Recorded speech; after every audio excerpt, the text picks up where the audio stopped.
Public pools may be putting your kids at risk this summer because they're violating a new federal safety rule, many of them. CBS consumer correspondent Susan Koeppen is here with the story. Good morning, Susan. Good morning, Maggie. We're talking about pools in places like parks, hotels, schools, and camps. The National Swimming Pool Foundation estimates that half of all public pools have failed to install new anti-entrapment devices. If you are swimming in a pool that has a drain cover that looks like this, that pool is in violation of the law.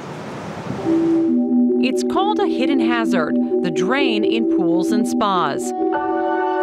It's what killed Virginia Graham Baker.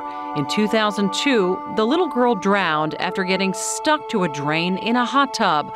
The force was so strong, two grown men couldn't pull her free. Now, new safety standards have been put in place to keep swimmers, especially children, from getting trapped. But plenty of pools and spas across the country have yet to comply with the law. You have no doubt that there are pools that have dangerous covers. I have no doubt whatsoever. I've seen them myself. George Pellington is with the Pool Safety Council. He calls these older drain covers death traps. Why are these so dangerous? Because the covers are so flat, a body can actually seal off these covers, and large forces could hold a bather down to the drain. Inside the Pool Safety Council's test lab, Pellington showed us what can happen when a child gets stuck on a drain with no cover or an older flat cover. So if I'm the parent and I'm trying to pull the child out, you will not be able to remove it. Not a chance. No way. But new drain covers, required by law, make it much harder for a swimmer to become trapped. When you go into a public pool now, you're going to be looking for something like this. Yes, you're going to want to see a cover that has a dome shape to it or a pyramidal shape to it. What should happen now? Back in the test lab, we witnessed the difference. Now with this type of drain cover, it won't stick. Nothing's happening.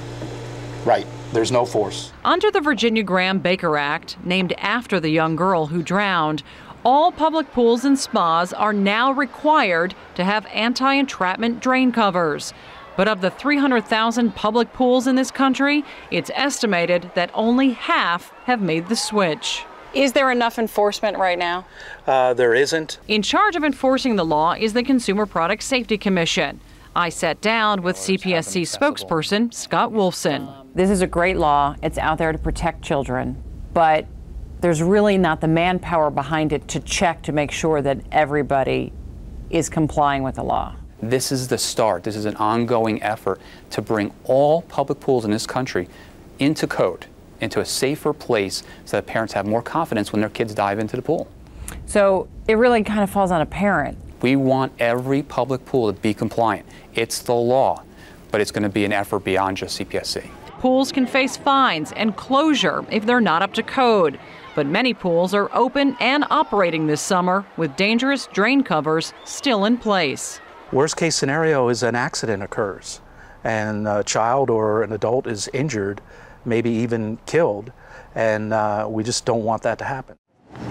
And last week, I checked the drain covers at the kiddie pool where my kids swim. They were not in compliance. I said something, and when I went back the next day, they had been changed, Maggie. So they have access to this. This is not a difficult thing to do if they're just aware. Yeah, some are claiming it's very expensive to replace the drains and a lack of drain covers, but they're out there, they're available, they need to make the change. So first thing I should do when I go to the public pool is make sure the drain is not flat. Not is that easy flat. to see from outside the water? Sometimes you'll have to get in the water Okay. to see, but they should have some sort of curve to them so a child can't get stuck flat.